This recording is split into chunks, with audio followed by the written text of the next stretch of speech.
हे guys, good evening. So ये video में हम लोग डिस्कस करने वाले हैं कि आईटी सेक्टर में अभी क्या हो रहा है। तो कुछ 4 कंपनीज का रिजल्ट आ चुका है। टीसीएस, इन्फोसिस, विप्रो एंड आपका परसिस्टेंट। सो ये जो 4 कंपनीज का रिजल्ट है ये वो बहुत ही बुरा है मेरे मेरे तरफ से। क्यों? बिकॉज इन सब में कोई ग्रोथ ही नहीं है। अब देखिए पॉइंट यहाँ पे होता है कि बहुत लोग क्या होता है ना, कोई कंपनी का जब रिजल्ट आता है तो उनका हिस्ट्री ज्योग्राफी के बारे में बात करते हैं कि लाइक इतना स्टेबल कंपनी है, 20 साल से बिजनेस कर रहा है, इतना ग्रो किया पास्ट में। लेकिन शेयर बाजार हमेशा आगे का देखता है, फ्यूचर का देखता है, पास्ट का नहीं देखता है। ठीक है, तो से फॉर एग्जाम्पल टीसीएस। अब ऑफ कोर्स टीसीएस सबका मतलब इतना बड़ा कंपनी है, 6 लाख के ऊपर एम्प्लॉय का बेस है। मतलब आई थिंक 140-150 कंट्रीज के ऊपर टीसीएस का प्रेजेंस है। लेकिन टीसीएस का ग्रोथ का रेट कितना है? 2% का सेल्स ग्रोथ आया। ठीक है, और उनका अगर गाइडेंस देखोगे तो ऐसे ही 2-4% का ही गाइडेंस दिया है इन द अपकमिंग क्वार्टर्स। अगर आप इन्फोसिस का देखोगे सेम 1-2% का ग्रोथ है, और अगर आगे का गाइडेंस भी आई गेस 1% का ग्रोथ का दिया है। तो कोई अगर 1-2% का गाइडेंस देता है ग्रोथ का, मतलब कंपनी पिछले साल भी जहां था आपको बता रहे कि अगले साल भी वही रहेगा। क्योंकि पिछले साल अगर सेल्स को 100 बनाया, 100 रुपए का सेल्स किया, और अगले साल भी वो 100 रुपए का सेल्स करता है, तो फिर इसका क्या मतलब कि ग्रोथ है ही नहीं। तो ऐसा ही सिचुएशन है। विप्रो का जो रिजल्ट आया, विप्रो का रिजल्ट तो और भी डिप्रेसिंग, क्योंकि विप्रो का तो गाइडेंस में ही बताया है कि लाइक हम उसका सेल्स भी डिग्रो कर सकता है। मतलब उनका गाइडेंस ये है कि बिटवीन 1.5% एंड प्लस 0.5% से कि वो ग्रो करेगा इन FY25 ओवर FY24। तो ऐसे स्टॉक्स में हम और क्या ही देखें। और आप इनका अगर पीपीटी खोल के थोड़ा डिटेल में जाके देखोगे, वही एक सवाल, वही एक जवाब मिलता रहता है, वही बातें करता रहता है कि like AI and all that, clients AI में जा रहे हैं, डिजिटाइजेशन कर रहे हैं and so on and so forth. But देखिए at the end of the day अगर आपको पता है कि बिजनेस पे ग्रोथ नहीं है और मैनेजमेंट का गाइडेंस इतना वीक है, जो कि मैंने बताया तीनों कंपनीज का, मतलब इसके आगे आपको क्या देखना है? करेक्ट। तो you need to have a mental framework. आपके दिमाग में एक फ्रेमवर्क होनी चाहिए। उससे क्या हो सकता है, you can research businesses and you can move on quickly rather than going deeper into these kind of models जहां पे कोई ना ग्रोथ अच्छा है ना गाइडेंस अच्छी है। फोर्थ जो कंपनी है परसिस्टेंट सिस्टम। तो ये कंपनी बेटर है कंपेयर टू द रिमेनिंग 3। एक तो ऑफकोर्स अगर आप देखोगे परसिस्टेंट एक बहुत ही छोटी कंपनी है when it comes to TCS. मतलब परसिस्टेंट का आई गेस आज 20-25 हज़ार का एम्प्लॉयज होगा, जबकि टीसीएस का 6 लाख एम्प्लॉयज है। सो नाउ यू कैन मोटा मोटी अंडरस्टैंड कि परसिस्टेंट टीसीएस से कितनी छोटी कंपनी है।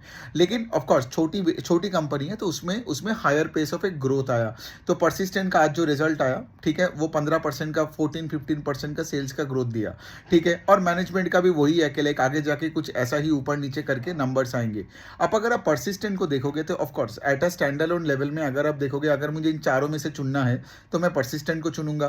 बिकॉज उसका बेस भी छोटा है और उसका पेस ऑफ ग्रोथ भी हायर है। 15% का ग्रोथ तो कर रहा है, राइट, जबकि बाकी कंपनीज का कोई ग्रोथ ही नहीं है।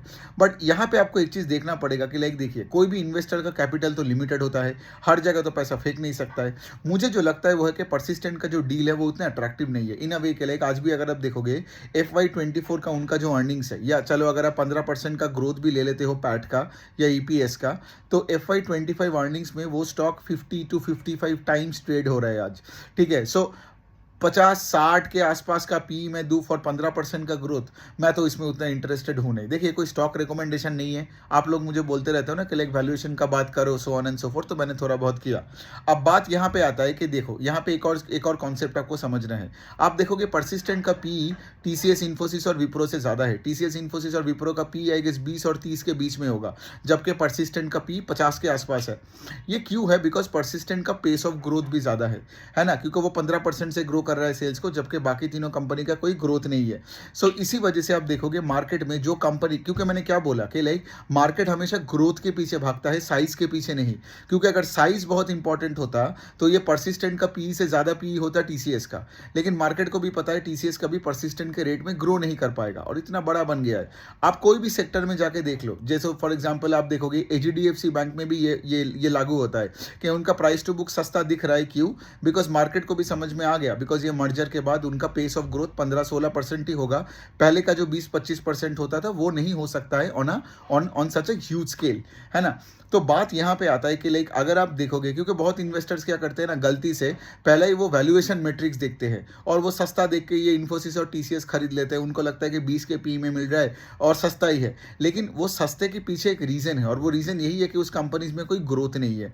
Got it? क्योंकि अगर उसमें ग्रोथ होता, अगर लेट्स से टीसीएस आज 20-22-25% से ग्रो करता तो टीसीएस का स्टॉक भी आज 50 के पी में होता, 20 के पी में नहीं होता, राइट। और अगर आप देखोगे कोविड के बाद से लेके पिछले 1-1.5 साल में आईटी सेक्टर में पूरा, जब से ये यूएस में इन्फ्लेशनरी प्रॉब्लम, यूरोप में प्रॉब्लम, वॉर वगैरह जब से चालू हुआ, आप देखोगे पूरे आईटी सेक्टर का पेस ऑफ ग्रोथ घट गया, पेस ऑफ सेल्स ग्रोथ घट गया। और सिर्फ ये लार्ज कैप नहीं, mid and small cap IT companies में भी आप देखोगे कि जो 30-35-40% से ग्रो करता था वो अभी 15-16% से ग्रो कर। जैसे फॉर एग्जांपल परसिस्टेंट का आई गेस आप देखोगे कोविड के बाद 2021 में, 2022 के टाइम के अगर आप देखोगे 30% के ऊपर का ग्रोथ देता था, लेकिन इस क्वार्टर में कितना रिजल्ट आया, Q4 ओवर Q4 ओनली 15% का ग्रोथ दिया, राइट। तो यहाँ पे पेस ऑफ सेल्स ग्रोथ घट जाता है, ठीक है। और कभी कभार क्या होता है, पेस ऑफ सेल्स ग्रोथ घट जाता है लेकिन स्टॉक का पी ऊपर रहता है। तो अगर आप इंक्रीमेंटल कोई डील मार रहे हो, मतलब सोचिए ना, पी एक्सपेंशन हो चुका है और अभी ग्रोथ रेट घट गया है, तो हाई एक्सपेंडेड पी में अगर आप एक मतलब ऐसे कंपनी में जा रहे हो जिसका ग्रोथ रेट भी घट गया है, that is when you get time correction in a stock.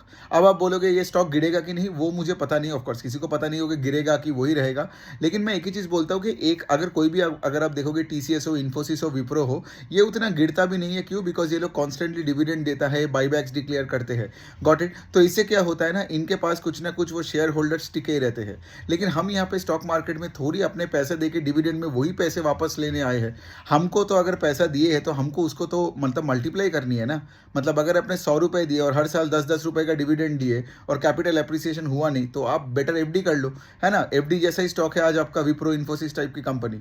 FD actually better है, उसको 5-6% का इंटरेस्ट तो मिलता है। यहाँ पे तो ग्रोथ का कोई गाइडेंस ही नहीं है, बोलता है कि -1% का ग्रोथ है, मतलब डी ग्रोथ करेगा। सो माई पॉइंट इज कि अगर आप मार्केट में आ रहे हो तो ऑफकोर्स आपको बिजनेसेस ट्रैक करनी है और उसी तरीके से आपका इग्नोरेंस नहीं रहेगा। आप देखो, अगर आप इग्नोरेंट नहीं रहते हो तो वही आपका रिस्क मैनेजमेंट है। आपको पता है कि कंपनी को आप ट्रैक कर रहे हो, मैनेजमेंट का आप सुन रहे हो, और लेकिन इसके साथ साथ हमें तो ग्रोथ चाहिए ना। आप तो स्टॉक मार्केट में आओगे 25-30% का ग्रोथ का एक्सपेक्टेशन लेके, बड़ा तो सोचना ही पड़ेगा, वरना बड़ा कैसे होगा। अब 10% का ग्रोथ का एक्सपेक्टेशन लेके आओगे और 50 साल का वो खींच दोगे, ये थोड़ी कोई एक्सपेक्टेशन हुआ। और अगर हुआ भी तो उस टाइम पे तो मतलब आप तो फिर आप तो फिर तब चल दौड़ नहीं पाओगे ऐसे सिचुएशन में, फिर आप पैसे बना के क्या करोगे एट द एज ऑफ 60। तो आप अगर मार्केट में आ रहे हो तो आपको तो 20-25-30% CAGR चाहिए ना पोर्टफोलियो में। और उसके लिए आज अगर आप ये ऐसे कंपनीज इन्फोसिस और TCS लोगे जो 1-2% का ग्रोथ का गाइडेंस देता है, तो कैसे पैसा बनेगा, है ना। तो बस यही है, अब तक तो सिर्फ 4 ही कंपनीज है, 4 ही कंपनीज का रिजल्ट आए हैं। बाकी जो भी IT कंपनीज आएंगी, अब तो चलो बैंकिंग का भी टाइम आ गया, कल से लेके सब बड़े बड़े सब बैंक्स का सब रिजल्ट आने लगेंगे। तो ऑफकोर्स मैं ऐसे वीडियोस बना के छोड़ता रहूँगा, लेकिन आपको ये बात समझना है, कोई भी कंपनी का साइज नहीं देखने का, पेस ऑफ ग्रोथ देखने का, ठीक है। क्योंकि साइज अगर होता, लोग पीछे देखता तो सब अमीर बन जाता, है ना। मार्केट आगे का देखते हैं, तो जिस कंपनी का आज ग्रोथ रेट घट जाता है उसको आप ऐसे एक्सक्यूज मत दिया करो कि लाइक इसका बहुत बड़ा साइज है, ये इतना कुछ किया है पास्ट में। वो आपके दिमाग में वो बायस है, ठीक है। लेकिन मार्केट को तो थोड़ी फर्क पड़ता है साइज से। मार्केट देखता है कि ग्रोथ कहाँ पे है और वहीं पे पैसा जाता है। तो बस यही है।